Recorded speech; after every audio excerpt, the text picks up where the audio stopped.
É da natureza humana fazer planos. Certa vem o Senhor.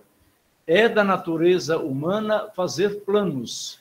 Mas é o Senhor quem dirige os nossos passos. As pessoas podem lançar as sortes.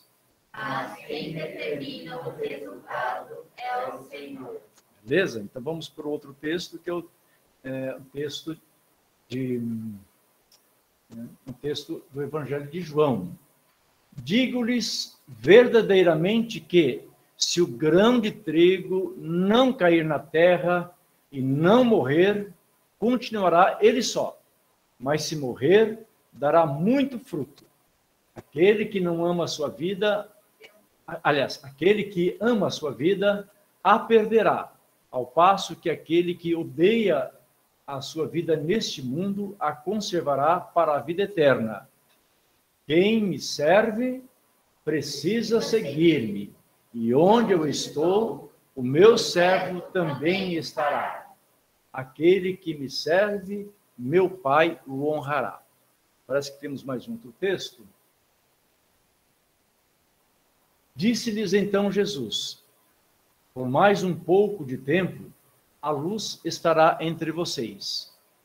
Andem enquanto vocês têm a luz, para que as trevas não os surpreendam, pois aquele que anda nas trevas não sabe para onde está indo. Creiam na luz enquanto vocês a têm, para que se tornem filhos da luz. E então, cheguei. E agora? A Mayra vem aqui nos ajudar com a palavra. Você vai falando sentada nesse banquinho mesmo? Posso fazer em pé. Em pé mesmo? Sim. Legal. Vamos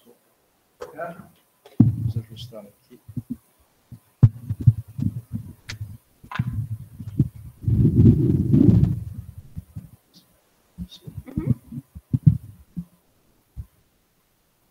Antes da Mayra falar, vamos orar a Deus, colocando a sua vida e o seu coração diante de Deus, né, Mayra? Especialmente porque que tempo corrido, né? Vocês olham assim para a Mayra, né? E vou me colocar também nessa, vocês não imaginam o trampo que a gente tem dado nesse período, né? Ontem mesmo não pude estar aqui com vocês, porque a gente está trampando lá do outro lado, né? Uhum. Estamos plantando uma comunidade numa praça pública lá em Indaiatuba, né? Então, ontem a gente passou lá o dia todo, aliás, desde sexta-feira, né? Planejando, organizando as estratégias, as atividades que a gente deve ter, né? Diante de um projeto bem diferenciado, né? E a gente pede que, inclusive, vocês se lembrem de nós nas orações nesse sentido. E aqui, né, Mayra, falta hora no dia, né? Falta hora no dia. Falta minuto na hora. Falta minuto na hora. Mas que coisa boa, né? E a gente pode se gastar e se desgastar no serviço de Deus. Vamos orar a Deus. Pai, a gente quer te agradecer por este tempo gostoso em que vamos nos debruçar sobre a tua palavra e dela aprendermos. A Mayra tem a responsabilidade de, nesta manhã, compartilhar a palavra. E o teu doce Espírito esteja sobre ela, fortalecendo a sua alma, inspirando o seu coração, iluminando a sua mente, facilitando a comunicação, e que ela compartilhe, papai, aquilo que o Senhor tem colocado no coração dela, com muita graça e com muita bondade da parte de Jesus. Em nome de quem nós oramos. Amém. Amém. Deus abençoe. Amém.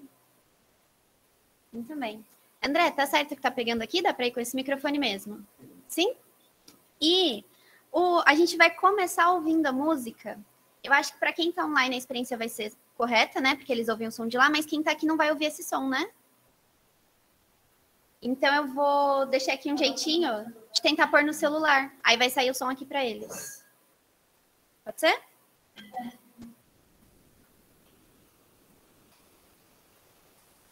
Vamos lá, devagar, só para a gente fazer esse ajuste.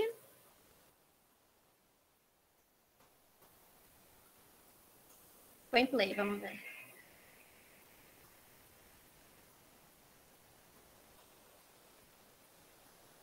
Bem distante daqui, os próximos 10 anos estão sendo discutidos enquanto você... Peraí, já que testou, para um pouquinho.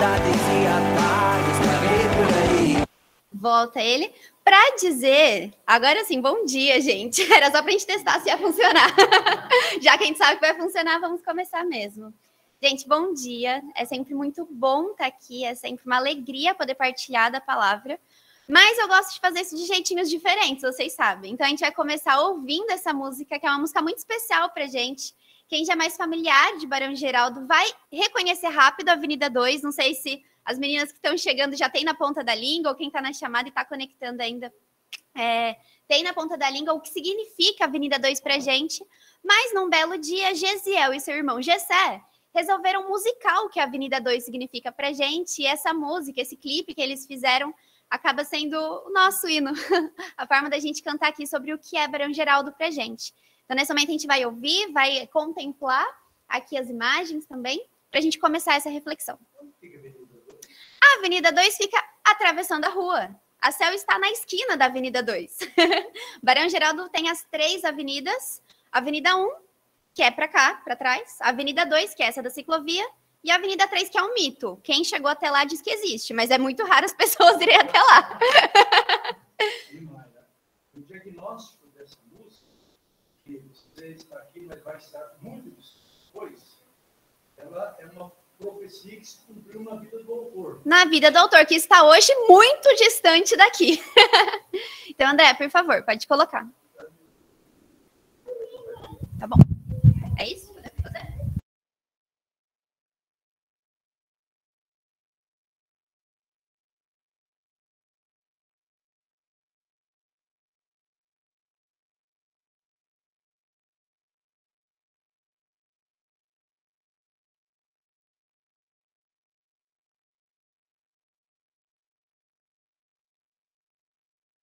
Bem distante daqui, os próximos 10 anos estão sendo discutidos enquanto você procura grandes cidades e atalhos, parei por aí. Vai descobrir que não valeu a pena, só quer chegar no propósito e conhecer você fez. Seus planos e perseguem decisões, enquanto eu observava sinais. A Avenida 2, vou te esperar. Escolhi meus planos, em onde vou ficar. Deixa pra depois, vai adiantar. Vou viver minha vida em outro lugar, bem distante daqui. Descobri uma vida diferente. Filosofias vãs não me dominam mais. Eu andei por aí, buscando explicações pra escrever. E que a vida é bem mais bela em nossas mãos políticas, nesse livre mundo. Já a rotina e a tristeza te dominam, enquanto eu fui chamado para fora. A Avenida 2, não vou te esperar. Quero pra minha vida um programa secular. Deixa pra depois, não vai adiantar. Vou viver minha vida em outro lugar.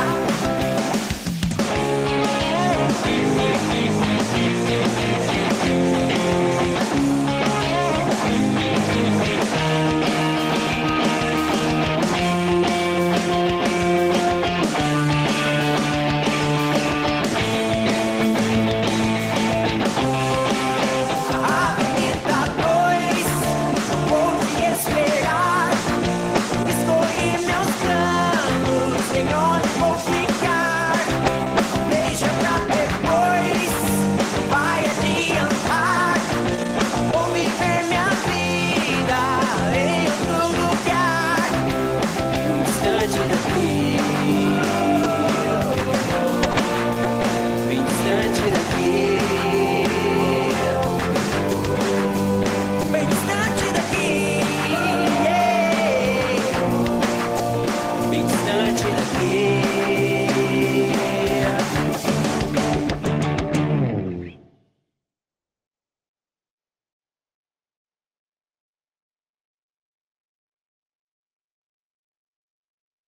Marcel, nós chegamos aqui agora. Tudo certo com o som? Sou eu que estou com esse poder aqui, é isso? É? Não tô. A gente vai se olhando, pode ser? Vou tentar. Tentei?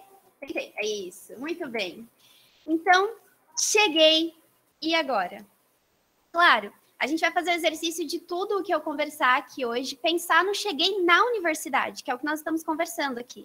Mas usem a capacidade de vocês de pensar no cheguei em qualquer lugar que vocês chegarem um dia na vida de vocês. A gente vai saborear mais esse chegar na universidade, mas hoje a gente vai fazer um mergulho.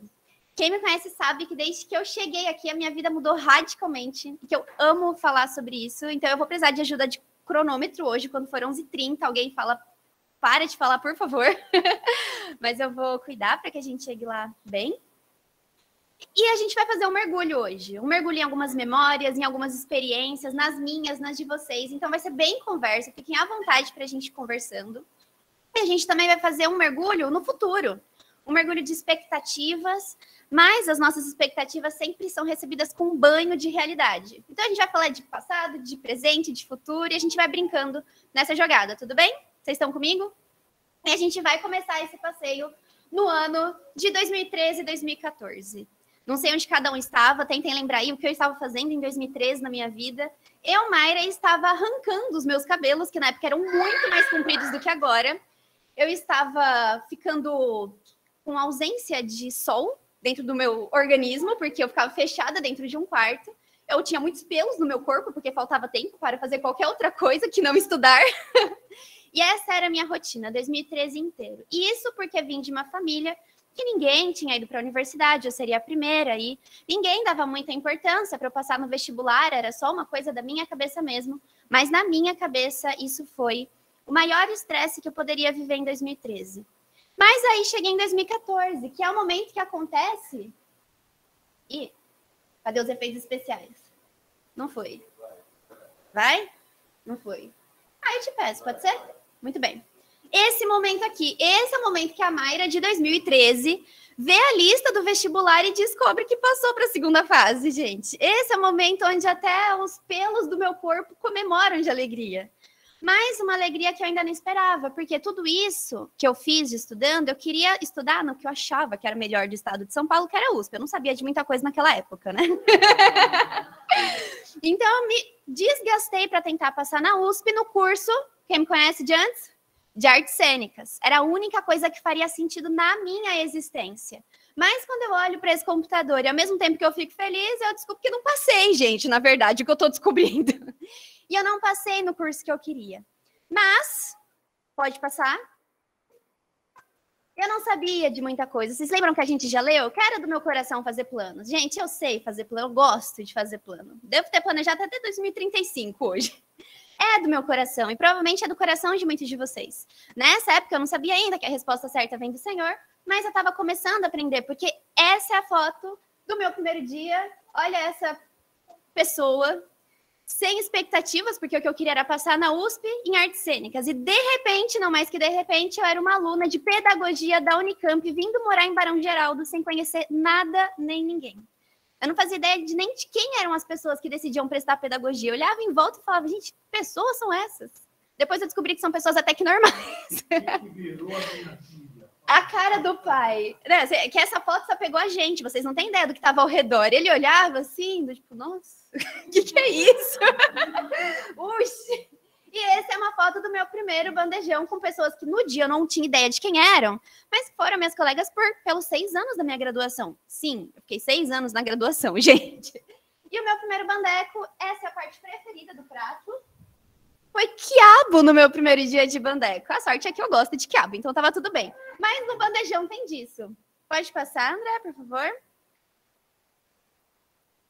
E eu não tinha ideia, não somente do curso que eu ia fazer, mas de que o ano é 2014, ele dura muito tempo, porque a minha graduação vai até 2019, pode passar? Mais um? Tá dando aqui? Ah, tá dando aqui agora. Eu não fazia ideia da infinidade de experiências que eu ia poder viver dentro do curso. Essa é a primeira foto, para quem não conviveu comigo lá em 2014, eu mergulhei de cabeça no movimento estudantil, de levantar placa, de ir para os atos, de fazer parte da chapa do centro acadêmico, mergulhei profundamente. Bem como em todas as experiências que isso me proporcionava, como, por exemplo, ter aprendido a atirar de arco e flecha numa aldeia, gente. Cuidado comigo! Se bem que temos alguém que faz esgrima aqui, eu sei que isso é um grau de perigo um pouco maior, cuidado com a Júlia. E eu comecei a viver esse tipo de experiência.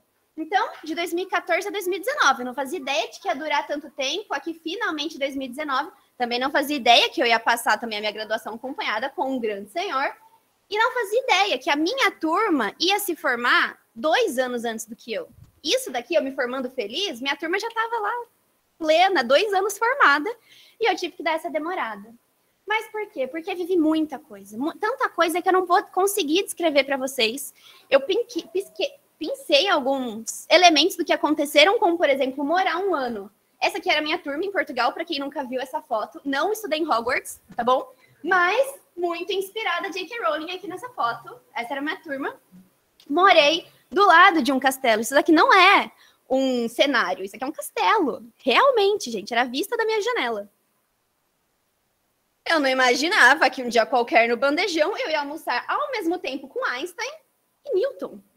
Só bandejão proporciona esse tipo de experiência, tá bom? Esse foi um dia único na minha existência. Para quem não conhece, se nada mudou, você enfrenta uma fila do tamanho do universo aqui fora, entra numa fila do tamanho do universo aqui, desce uma escada e toma decisões, ir para a direita ou para a esquerda, pode ser uma decisão política também, desce uma rampa, pede comida ou recusa comida, não importa, a comida vai ser a mesma quantidade, escolhe aqui os seus talheres e tenta achar um lugar na cadeira ou no chão. Brincadeira, não pode sentar no chão, mas fica cheio mesmo na pandemia. Cuidado. E aí você vive essa experiência tanto com Einstein quanto com Newton, contemporâneos, como podem ver. Também não tinha ideia que eu ia começar a dirigir e pilotar, e que foi dentro da Unicamp que eu aprendi a andar de moto, que eu ia ter como passatempo jogar frisbee com os meus amigos. Nunca imaginei isso. Educação física é ótima nas quadras abertas. Não imaginei que eu ia, gente, me estabanar, que aqui não estava estabanada, tá só jogado. Esse daqui foi o tablado oficial nas Olimpíadas. A gente se esfregava no chão e pensava assim, eles vão treinar aqui. E na televisão a gente via eles onde a gente ia dado uma lambidinha no chão. Esse tipo de experiência que a Unicamp propicia. Também nem imaginava que eu ia viajar esse Brasil literalmente de norte a sul. Foram incontáveis lugares nesses 6 anos. E esse daqui foi um dos mais icônicos, provavelmente o pessoal da comunidade lembra. Essa aqui é a fronteira Brasil-Peru, destaque. Brasil-Peru não, Brasil-Peru. E aqui, nesse território, nossos pés estão pisando no Acre. Sim, eu sou testemunha de que o Acre existe e de que tem dinossauro lá. E eu tenho fotos disso, porque eu fui ao circo e tinha um dinossauro no circo, tamanho real de dinossauro. Foi uma ótima experiência. Também não imaginava que eu ia ter tantas fotos com tantas pessoas. Em alguns momentos no meu coração passava aquela sensação de que talvez seria eu sozinha onde eu fui morar, eu sozinha na minha sala de aula. Mas contemplem essa lindeza de foto. Vamos lá. Olhem isso. Quanta gente. Esse daqui é uma coisa linda. Nossos amigos daqui... Quem sabe onde é essa foto? Na Pedra Grande, lá em Atibaia. Acho que todo mundo... Tem... Qualquer dia aleatório, né? Então, muito bem. Que eu aconselho todos irem um dia em suas vidas. Aqui a gente entregando Guia do Bicho. Se eu não me engano, esse daqui foi o último, que a gente fez uma entrega assim, 2019. Ou não, 2020 esse guia. 2020, ninguém sabia que tinha um vírus rodando mundo afora. Aqui também um contexto de calorada em anos anteriores, a querida Lois aqui no meio. Aqui a gente lá no Labri. As fotos foram escolhidas a dedo de momentos muito importantes. Aqui, gente, esse monte de gente eram só as pessoas cristãs do meu instituto. Algumas. Para quem diz assim, não tem ninguém crente no meu instituto. Procura. Quem procura acha, já ouviram? Isso aqui, ó. Grupo da Fé, lá na FE. Aqui outros grupos cristãos vários. Aqui, ó, eu recortei esse roxinho aqui, André. Recortei esse roxinho aqui, Abner. Esse roxinho aqui, Will. Esse roxinho aqui, Samuel. Tem mais conhecidos, né? Letícia, Lucas, Natan, euzinho aqui, acabado de entrar, Vivian. Enfim, muitos espaços gostosos, memoráveis. Eu também não fazia ideia de que eu ia começar a frequentar uma igreja, de que isso seria um valor tão grande na minha vida. Quem lembra da outra leitura? Que eu queria morrer para mim, que eu tomei essa decisão de morrer para mim e nascer em Cristo. E que foi aqui nessa sala que isso foi celebrado. Também não fazia ideia que nessa igreja que eu ia frequentar é uma igreja de jardim. Olha aqui, gente, que igreja maluca, onde o culto acontece no jardim. Já viram uma loucura dessas? Olha aqui que cena linda. Ou também uma igreja que acontece no jardim, mas que responde aos desafios da cultura. Afinal de contas, ninguém imaginava que a gente ia viver uma pandemia. E nós enfrentamos esse desafio, temos tentado da melhor forma possível, ocupar o jardim e ocupar as telas. E também uma igreja que vira qualquer coisa, porque isso aqui era um sarau numa terça-noite. As programações da terça sempre tão boas, tão gostosas. E essa igreja que abraça as pessoas. E tudo isso que a gente consegue ver aqui, eu mostrei situações tão diversas para vocês, né? Vocês que foram acompanhando e puxando as memórias de vocês, de como foi começar, como foi lidar com as expectativas sendo quebradas, lidar com o que Deus vinha entregando para cada um de vocês, ou para quem está chegando agora, olhar para esse futuro e não fazer ideia o que ocupa ele, né? Mas todas essas mudanças são externas. Aconteceram outras coisas que eu não fazia ideia. Coisas tristes, coisas difíceis de lidar, mudanças de casa, tanto da minha família quanto aqui. Eu vivi no contexto de Barão em 7 casas diferentes, com mais de 40 pessoas diferentes. E eu já fiz essa conta, é realmente esse número. Então, essas mudanças externas vão mudando muito de como a gente se relaciona com as coisas. Mas, principalmente, elas se manifestam como mudanças internas. E essas mudanças internas que vão acontecendo enquanto a gente está aqui, fazem parte desse contexto do que é fazer parte da Unicamp. Esse lugar lindo de admirar, esse daqui foi no dia da reabertura do campus na pandemia. Foi lindo, linda essa noite, foi uma celebração dentro do Teatro de Arena, aqui uma cena ali no CB, o instituto mais bonito de todos. Não é qualquer instituto que cuida da sua visão aérea. Isso aqui é a Faculdade de Educação, que é um asterisco, mas não se enganem, isso daqui é o maior desafio de um estudante da Faculdade de Educação, porque esses aqui são 3 andares redondos que você nunca sabe qual é o corredor certo para sair. Aqui uma sala de aula, apelei porque peguei uma das melhores salas de aula, provavelmente as nossas não serão assim desse jeito.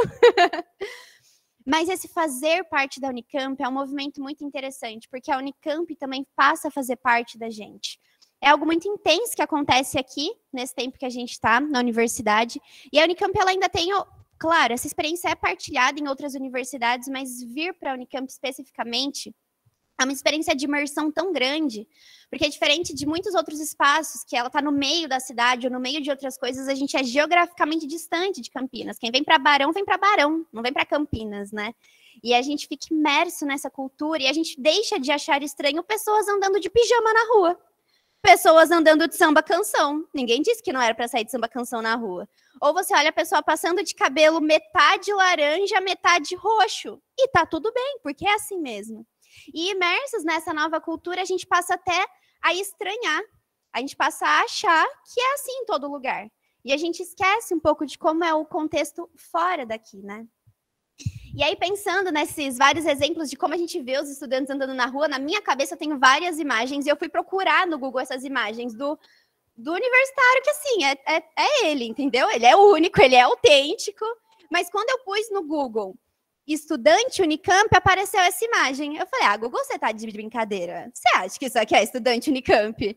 Essa é a cena da saída do bandejão, para quem não conhece, o corredor, aquela fila que eu falei infinita, começa aqui fora. Mas de certa forma, esses são os estudantes Unicamp. Eu fui aprendendo que existem algumas escolhas que a gente faz quando a gente está aqui. E esse é um dos primeiros dilemas que se apresenta para o jovem universitário, que é, fique à vontade para escolher 2, porque 3 não dá. E aí cada um faz suas escolhas. Então você pode escolher vida acadêmica, vida social e descanso. André, qual era a sua escolha? Vida social e descanso. E conseguiu se formar. Palmas para ele. Vamos ver. Ivane, você passou sua graduação como? Quais foram as escolhas?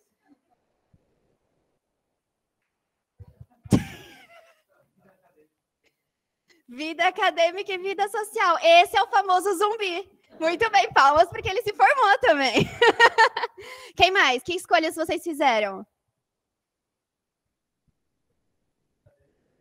Vida acadêmica e descanso. Na dele, poucos amigos.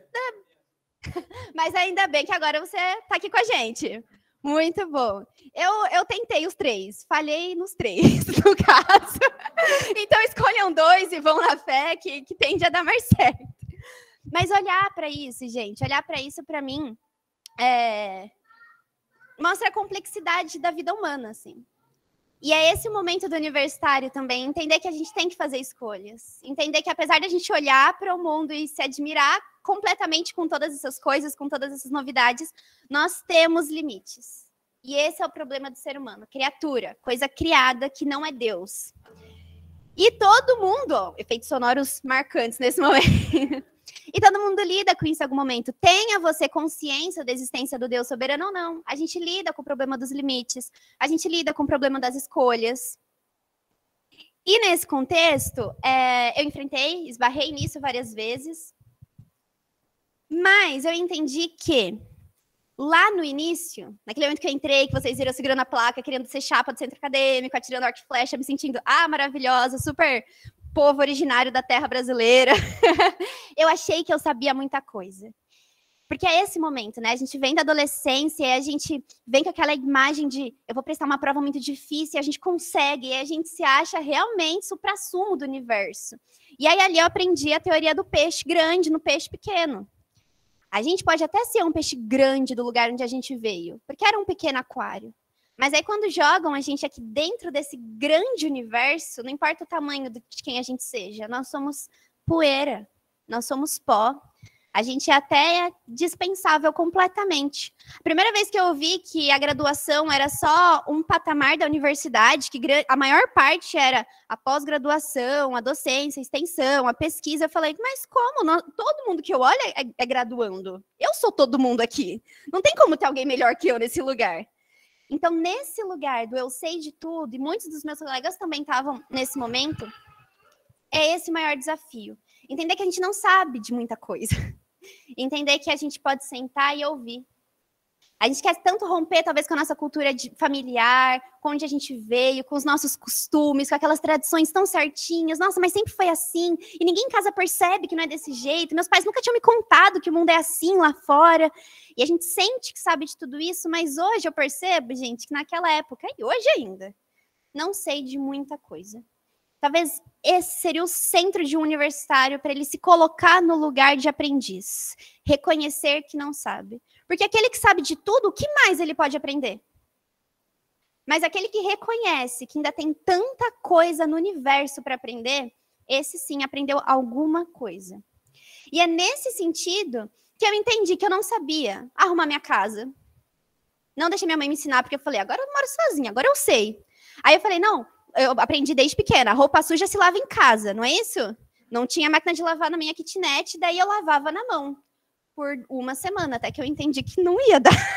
E eu punha a roupa suja na máquina, eu levava para minha cidade, na bolsa, levava para minha cidade, lavava na máquina, voltava para cá com a roupa limpa. Aprendi que eu não sabia cozinhar, não sabia administrar minhas finanças, não sabia administrar o meu tempo. O meu objetivo no meu primeiro semestre era dormir 4 horas por noite, porque nem isso eu conseguia. E hoje a gente ri, mas o que é um universitário zumbi que escolhia a vida social e a vida acadêmica? E esquecia que nós somos um corpo que biologicamente precisa do descanso, né, gente? Então, eu fui entendendo que eu não sabia, mas principalmente eu não sabia quem eu era. Essa era a questão que mais me doía, e foi por isso que eu mergulhei de cabeça no movimento estudantil, porque lá eu era alguém. Foi por isso que eu assumi a identidade como educadora, e eu dizia que são esses os problemas que eu quero resolver do mundo, eu quero resolver a educação, porque eu acho que isso é muito legítimo. E eu fui enxergando a minha identidade dentro dessas coisas, e convivendo com pessoas que também encontravam a sua identidade nesses lugares. E aí, foi exatamente dessa forma que eu fui entendendo a minha identidade, toda fragmentada. Como se quando eu estivesse com um determinado grupo, eu conseguisse o meu id. Quando eu estivesse com outro grupo, eu conseguia só o... ou coisas que até diziam sobre mim, mas não diziam tudo. Até respondiam alguns anseios, mas não respondiam todos. E foi muito feliz, foi um tempo muito alegre. Foi um tempo onde, de fato, eu me apaixonei pelo que é ser universitário, tanto que agora vão fazer 10 anos que eu tô aqui e tô muito longe de ir embora. Mas, por conta dessa minha procura pela identidade, na verdade, eu fui encontrada. E eu fui encontrada por pessoas que fizeram uma coisa. Você sabe o que elas fizeram por mim? Uma. O que vocês acham? Uma coisa que mudou totalmente a minha vida. Coisas que as pessoas fizeram. Elas me amaram, Tom. Elas me amaram de uma forma que era indescritível. E elas são vocês. Olhei para a Vivi e vou ficar emocionada. Mas vamos lá. Estamos seguindo para o fim. Elas me amaram. De uma forma que aquilo bagunçou todas as minhas estruturas. De uma forma que mesmo que tudo que eu estivesse vivendo fosse muito bom, era muito incompleto, porque não passava por um lugar da minha alma que ansiava de fato por algo. Eu não sabia nem dar nome, que eu queria ser amada. Mas as pessoas souberam. Que pessoas eram essas? Pessoas que seguiram um tal de Jesus. E elas me mostraram, não com palavras rudes, não com broncas, não com puxões de orelhas, não com correções maldosas, mas elas mostraram que elas reconheciam que muito pouco sabiam sobre as coisas, mas que elas conheciam um lugar, uma coisa, a Bíblia, onde elas aprendiam muito, e principalmente que elas conheciam uma pessoa que poderia me ensinar muito. E foi assim, sendo amada por pessoas que reconhecem que nada sabem, que nada têm para me dar, mas que foram amadas e que receberam muito de um Deus, que elas partilharam isso comigo e isso mudou radicalmente a minha vida. Como eu disse lá no começo, quando eu cheguei aqui, a minha vida mudou radicalmente. E aí, se a gente, nesse contexto, voltar para pensar esse estudante universitário, eu fiquei refletindo que é muito injusto, assim, a gente falar do generalista estudante universitário. Então, para a gente seguir daqui para o fim, vamos pensar nessas 3 caixinhas que também me ajudam a entender a complexidade do ser humano. Então, aqui dentro tem o universitário que mergulha na vida universitária mesmo, que é aquele contexto da festa, o contexto do samba-canção, o contexto do ingresso da festa na saída do bandejão. Que mais vocês associam aqui nesse contexto do universitário? As drogas das mais variadas, as substâncias que vocês pensarem, tá aqui dentro dessa caixa. Enfim, uma vida muito feliz, no linguajar deles, da forma que eles descrevem, que eles encontram. Depois também o estudante do mercado de trabalho, aquela visão de que agora que eu estou na universidade, eu vou focar e eu vou entrar na melhor empresa, eu vou fazer muito dinheiro e agora eu sou o sucesso da minha família. Geralmente só quem está na engenharia, todo o restante é isso mesmo, assim, só continua a vida. Mas tem também esse perfil, que é quem vai cuidar muito do CR, das notas, da competitividade, de conseguir o melhor estágio, o melhor trainee, conseguir as melhores oportunidades, fazer o melhor networking durante a universidade. E tem também esse outro perfil aqui, que é o do mundo da ciência, porque agora eu conheço a metodologia científica, o método científico. Agora eu sou racional, eu só creio naquelas coisas que a ciência pode me provar, segura na mão da vacina e vai. Tem esse aqui também. E tem aqueles que, assim, lembra, eu tentei juntar aquelas 3 categorias, da vida acadêmica, da vida social e o descanso? Tentei os 3 também. Eu vivi isso tudo, junto e misturado. Não sei na experiência de vocês como é que vocês viveram isso. Mas nessa complexidade, aqui, peraí, só acompanha aqui. Entendo que a gente consegue mostrar para cada um deles, para a ausência que cada um deles busca, a gente pode também fazer como fizeram comigo. Me amar, amá-los, me mostrar onde encontrar essa sabedoria, e em quem encontrar essa sabedoria. Então, aqui a gente, se vocês quiserem, eu vou projetar aqui os textos, mas se quiserem estar com as Bíblias, a gente vai visitar alguns textos, para a gente entender hoje onde está a nossa fonte de sabedoria e como que a gente pode partilhar isso com as pessoas. Então, a primeira coisa que eu preciso reconhecer naqueles 3 grupos de pessoas, Amanda avisou o tempo, naqueles 3 grupos de pessoas, é o senso de justiça. Esse foi o motivo que eu me joguei de cabeça no movimento estudantil. Sabe por quê? Porque eles têm um senso profético muito mais ajustado do que o nosso. Porque eles têm a habilidade de olhar para o mundo e entender que o mundo não está como ele poderia ser. Eles não sabem como é o reino de Deus. Eles não sabem como o mundo poderia ser. Mas eles sabem muita coisa que está errada. Eles sabem denunciar isso.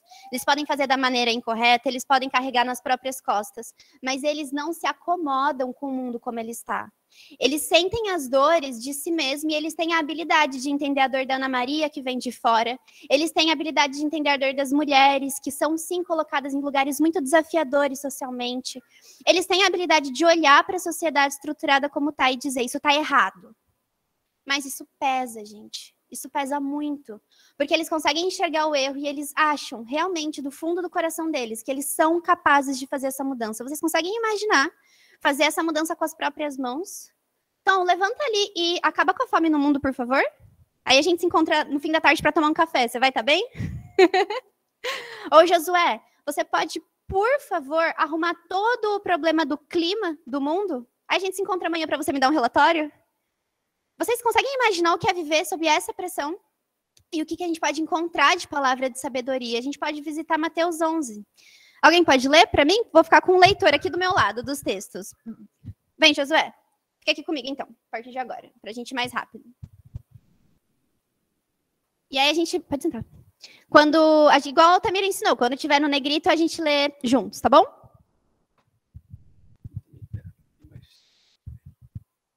Venham a mim todos os que estão cansados e sobrecarregados, e eu lhes darei descanso. Tomem sobre vocês o meu jugo e aprendam de mim, pois sou manso e humilde de coração. E vocês encontrarão descanso para suas almas. Pois o meu jugo é suave e o meu fardo é leve. Muito bem. Isso, fica aqui, fica comigo. Isso me dá tanta paz de saber que sim, eu tenho muita coisa a fazer. Eu vou me cansar, vai ser difícil, mas que Jesus chama exatamente essas pessoas. Venham a mim, todos os que estão cansados e sobrecarregados. Me fala um estudante universitário que não está cansado e sobrecarregado.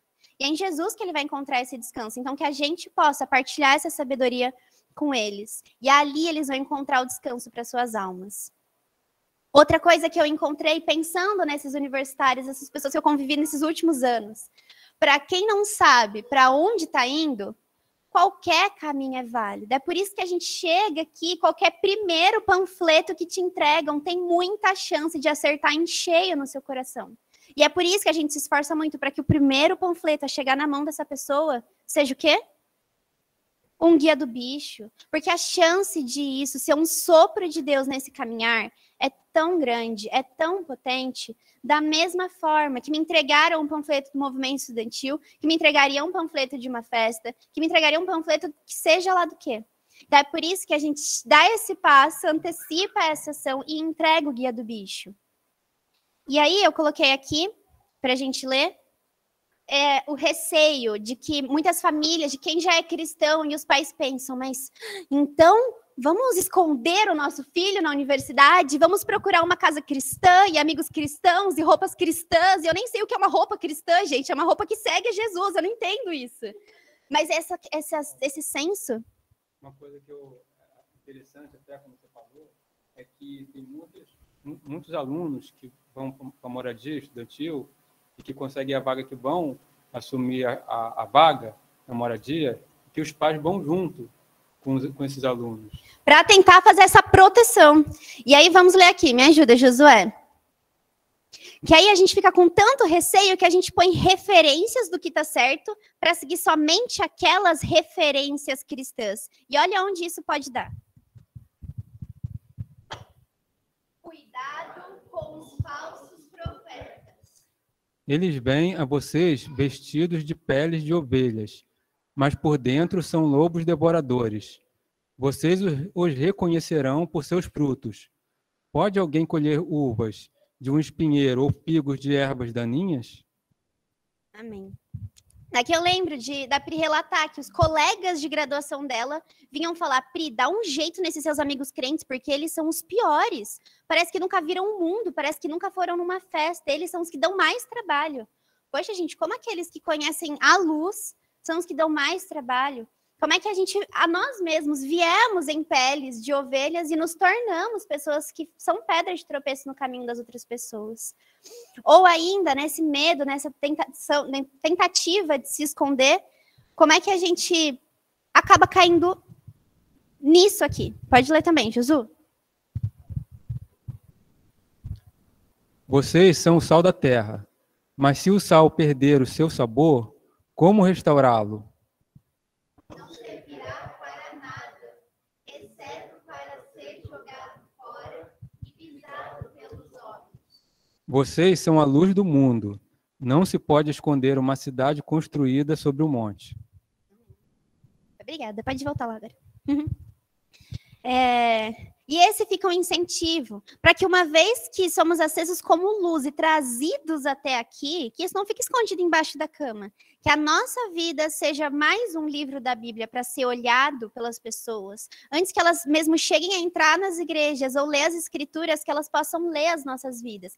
Ver que não sabemos de nada, ver que somos pecadores, mas ver que somos tentadores também. Tentadores no sentido que tentam. Pessoas que tentam seguir a Jesus e que fazem o possível com suas vidas para isso. E aí aqui, como incentivo para que a gente entenda que sim, vai ser muito desafiador em alguns momentos, porque nós vamos nos expor a alguns estímulos, nós vamos nos expor em alguns contextos de rodas de conversa, de amigos, que não tem nada a ver com o que é a igreja, e é lá mesmo que nós temos que estar. E esse texto nos ajuda a nos alertar para o que acontece dentro do nosso coração com isso. Pois Jesus chamou novamente a multidão para junto de si e disse: ouçam-me todos e entendam isto. Não há nada fora do homem que nele entrando possa torná-lo impuro. Pelo contrário, é o que sai do homem é que o torna impuro. Se alguém tem ouvidos para ouvir, ouça. Não percebem que nada que entre no homem pode torná-lo impuro? Sim, o que sai do homem é que o torna impuro.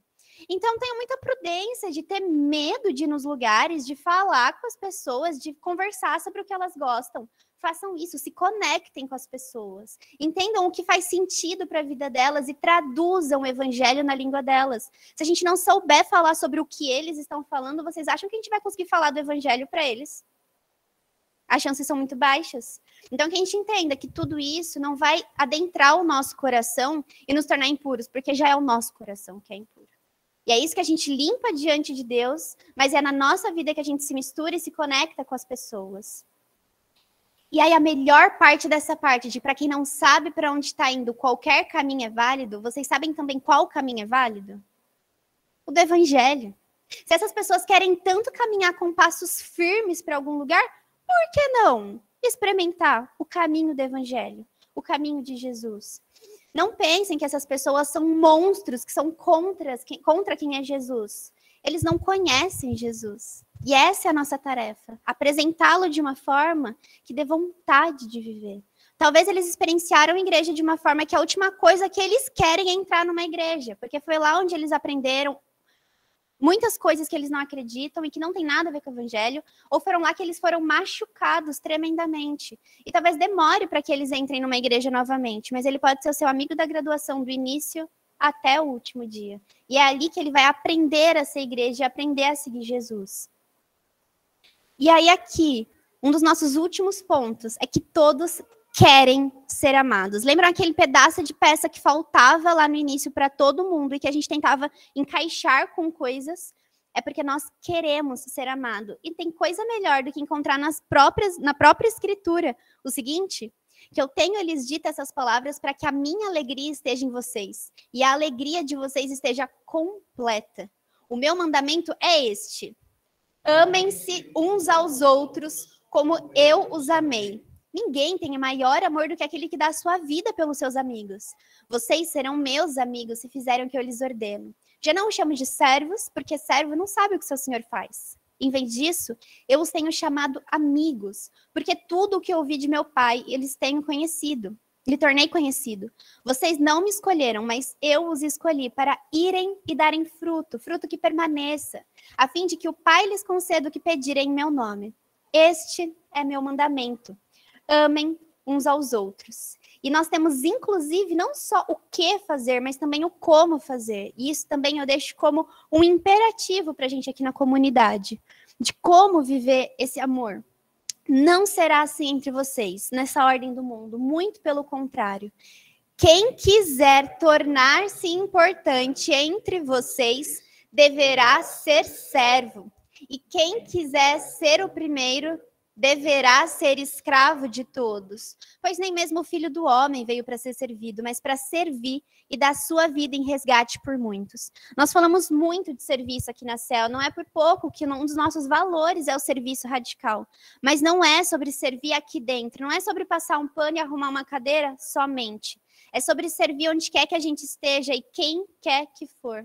É servir os nossos colegas de instituto, é servir os funcionários do nosso prédio, é servir aos nossos professores. Vocês já pensaram que eles são pessoas como a gente? É só que a função social deles é um momento da vida com maior conteúdo e à frente de uma turma. Mas quando ele fecha aquela aula, quando ele termina aquele momento, ele continua sendo uma pessoa que tem um buraco no coração do tamanho de Deus. Então, que a gente possa servir todas as pessoas que convivem com a gente na universidade.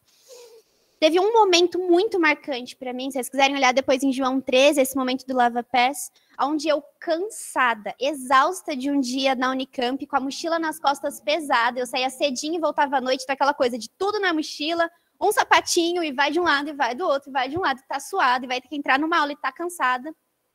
E eu sempre no horário do almoço eu tinha algum grupo cristão, e nesse dia era a Késia, e a Juba, a Izzy, que é mais as antigas vão lembrar delas. E era um grupo cristão, que eu estava começando a ir para aprender sobre Jesus. E quando eu cheguei lá, estava todo mundo sentado, elas estavam tirando o sapato das pessoas. E aquele dia elas me fizeram sentar, tiraram o meu sapato, lavaram o meu pé cansado, suado do dia. Eu nunca tinha lido ou visto nada sobre isso, mas aquilo falou no meu coração sobre Jesus de uma forma que eu não precisei ler. Eu entendi. Eu entendi o que era para eu estar fazendo ali dentro.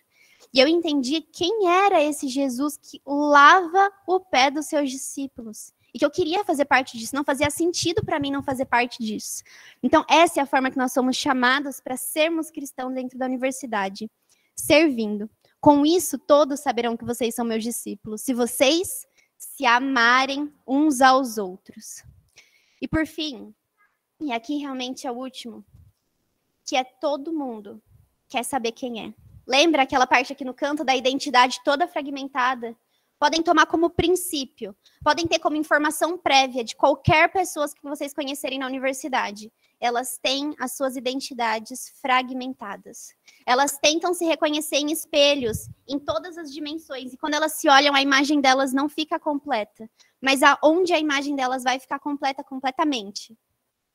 Quando elas olharem através da cruz. Então, que todos nós possamos ser pessoas que ajudem as pessoas a olharem através da cruz para si mesmas.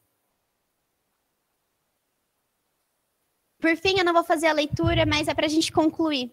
Para que também cada um aqui se incentive a encontrar a sua própria identidade. Nessa passagem, Pedro, que é um camarada que eu me reconheço muito, porque que trabalho Pedro deu para Jesus, gente. E nesse momento, Jesus está tentando entender qual era a visão daqueles que o seguiam de perto para ele mesmo. E ele pergunta, como as pessoas dizem quem eu sou? O que eles dizem sobre mim? Como se a gente fosse no bandejão e falasse, galera, para você aí, quem é Jesus? Então, Jesus faz essa pergunta. Depois ele vira a lente e fala, e para vocês, quem eu sou? E no momento que Pedro olha para Jesus e fala, o Senhor é o Cristo. Aí Jesus olha para Pedro e diz, e você é Pedro. Sobre você, eu edificaria a minha igreja. Então, no momento que a gente olha para Jesus, a gente reconhece quem ele é o momento onde a gente entende quem nós somos e entendemos a nossa missão, que é edificar a igreja. Então, é assim que eu concluo hoje, fazendo realmente esse chamado para que a gente entregue a nossa vida para isso, para que a gente entregue a nossa vida primeiro para Jesus e coloque o centro da nossa vida nessa nova história, mas que também isso não seja escondido embaixo da cama. Que a nossa vida na universidade seja diariamente entregue para isso. Para que as pessoas possam também entender não somente quem são, mas principalmente quem Deus é. Amém? Vamos passar. Aqui parou para mim, André? Mas tá tudo bem, não tem problema. Aham. Aqui só retomando quais foram os principais pontos para vocês lembrarem de tratar com misericórdia e com muito amor as pessoas que vocês encontrarem pelo campus. E aqui a gente retoma em senso de paródia ou de contextualização o nosso versículo de abertura, que também é o versículo-chave da Calorada esse ano, que é: alegrei-me quando me disseram, vamos ao campus. Porque como a Altamiro disse, não é um lugar, mas nós vamos ao campus. E ali é a casa do Senhor. Amém.